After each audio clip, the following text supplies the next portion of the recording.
Good morning, everyone. Today we will be discussing about the relationship between periodontitis and its linkage with which is called as periodontal.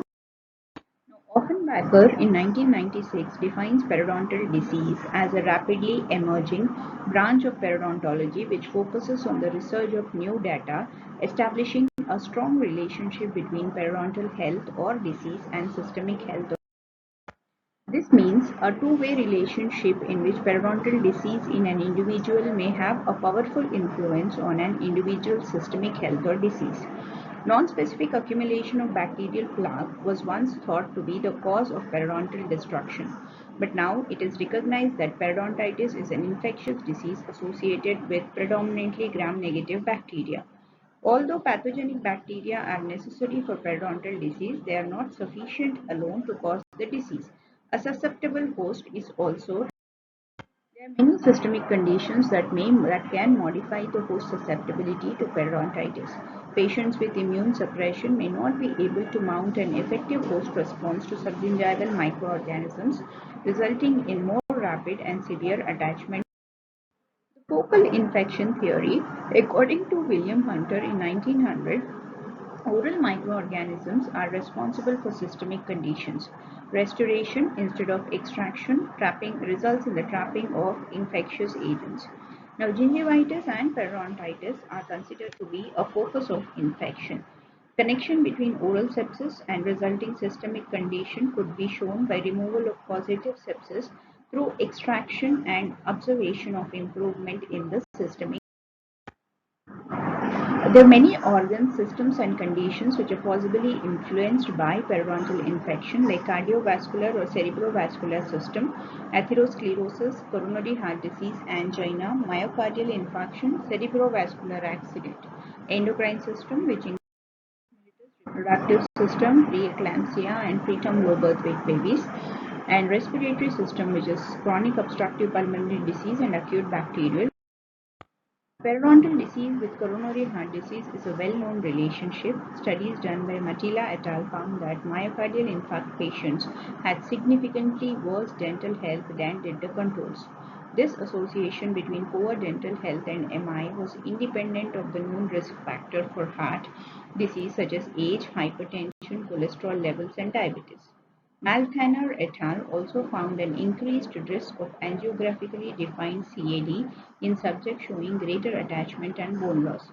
However, after adjusting for other risk factors for the CID, the relationship between the periodontal status and CAD was no longer. Ischemic heart disease is associated with atherogenesis and thrombogenesis. Atherogenesis, you have coronary heart disease, which can be either acute or chronic. Now, acute leads to thromboembolism, which leads to occlusion of coronary arteries, and chronic leads to atherosclerosis, which may cause narrowing of coronary arteries or occlusion of coronary arteries. Both these ultimately lead to myocardial ischemia and angina. Now, effect of infection on blood viscosity is whenever there is systemic or periodontal infection, it leads to increased fibrinogen, increased WBCs, and increased von Willebrand factor, which leads to increased blood viscosity and ischemic. Now, thrombogenesis, that is platelet aggregation, plays a major role in thrombogenesis. Most cases of acute myocardial infarction are precipitated by thromboembolism. Oral organisms may be involved in periodontitis and atherosclerosis may have potential in pathogenic mechanism in common. Both have complex causation, genetic and gender predisposition. They share many risk factors. Most significant is smoking status. Periodontitis, which is a chronic inflammation initiated by microbial plaque, can predispose to. The mechanism for atherosclerosis is lipopolysaccharides released from microorganisms within the periodontal pocket enter the diseased periodontium, where it leads to increased monocytes and macrophages, adherence to the vascular endothelium, which leads to increased circulating LDL and form foam cell atheromatous plaque, smooth muscle cell resulting in and collagen proliferation leading to arterial wall thickening, which ultimately leads to lumen narrowing and decrease. Now, this is the picture showing the pathogenesis of sclerosis. Influence of periodontal infection and atherosclerosis is whenever there is a periodontal infection, there is gram-negative bacteremia or lipopolysaccharides, which leads to endothelial damage, platelet adhesion or aggregation, monocyte infiltration and proliferation, which leads to cytokine or growth factor production, thrombus formation, which leads to atheroma formation, vessel wall thickening, and thrombo.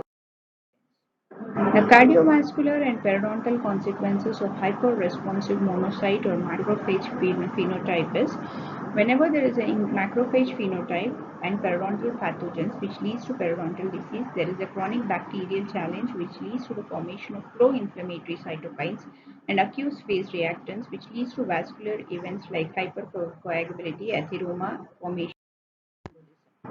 What indirect or host-mediated effects triggered by infection is periodontitis-induced and inflammatory response, production of acute phase proteins such as C-reactive protein and fibrogen. C-reactive protein and fibrogen are independent risk factors for coronary artery disease. Hence, if they are induced by periodontal infection, this may help explain the link between periodontal.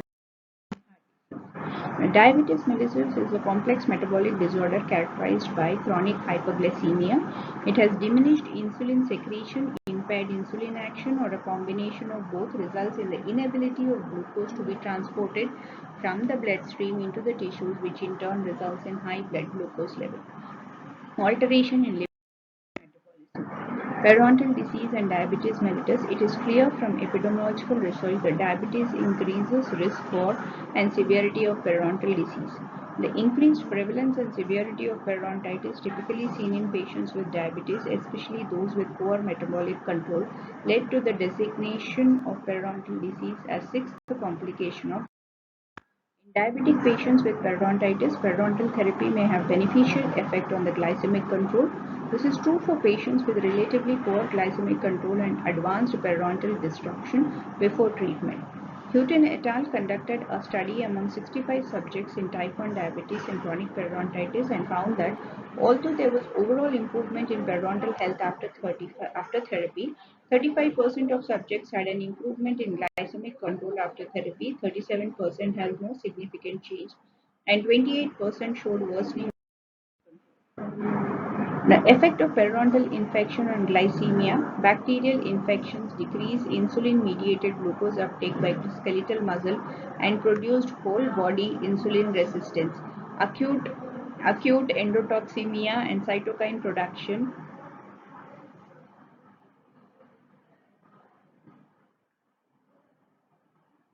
Acute endotoxemia and cytokine production, mostly tumor necrosis factor alpha and interleukin 1 beta, induce insulin resistance and decreased insulin action.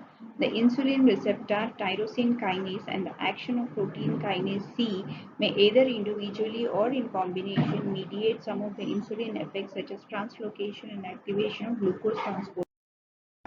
TNF-alpha has been suggested as the mediator of insulin resistance in infection by suppressing insulin-induced tyrosine phosphorylation of insulin receptor substrate, thus impairing the effects of periodontal infection on glycemia. Gram-negative periodontal infection leads to increased insulin resistance that leads to worsened glycemia.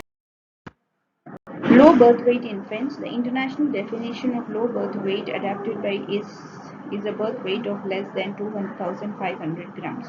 Low birth weight can be a result of both a short gestational period or retarded periodontal disease and pregnancy outcome. Remote gram-negative infection may play a role in low birth weight infections. Periodontopathic organisms and their products may mediate host cytokine production in target tissues. Collins et al. Reported that P. gingivalis during gestation causes significant increase in PGE2. Significant correlation between both TNF-alpha and PGE2 levels as well as fetal death and growth retardation. Collins et al. Also evaluated that there was a decrease of fetal birth weight and increased fetal death after intravenous injections of LPS derived from P. gingivalis. Offenbach found that women having low birth weight infants had greater clinical attachment loss than women having infants. Bacterial vaginosis caused by changes in the vaginal microflora in which normally predominant facultative lactobacilli are replaced by Gardnerella vaginalis anaerobic organisms, including species of the genera Prevotella, bacteroids, Streptococcus, Porphyromonas, and others. Bacterial vaginosis is a known risk factor for preterm labor, premature rupture of the primary mechanism has traditionally been thought to be ascending infection from the vagina and endocervix.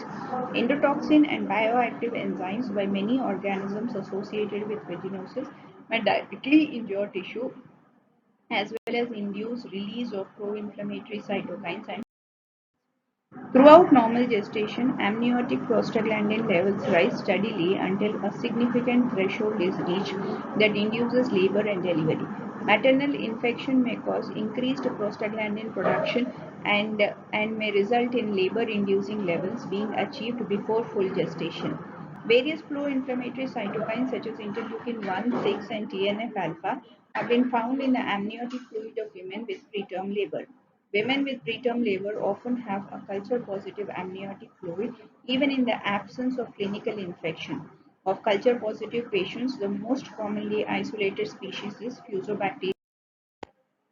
Coming to the conclusion, periodontal diseases may affect the host susceptibility to systemic disease through subgingival biofilms acting as reservoirs of gram-negative bacteria, transient bacteremia, release of microbial toxins, and as a reservoir of inflammatory mediators. More research is needed to these systemic diseases and then develop appropriate interventions. More research is needed before recommendations can be made to treat periodontal disease and the strategy to prevent or treat cardiovascular diseases, diabetes mellitus, preterm birth, and other adverse pregnancy outcomes and diseases. Thank you.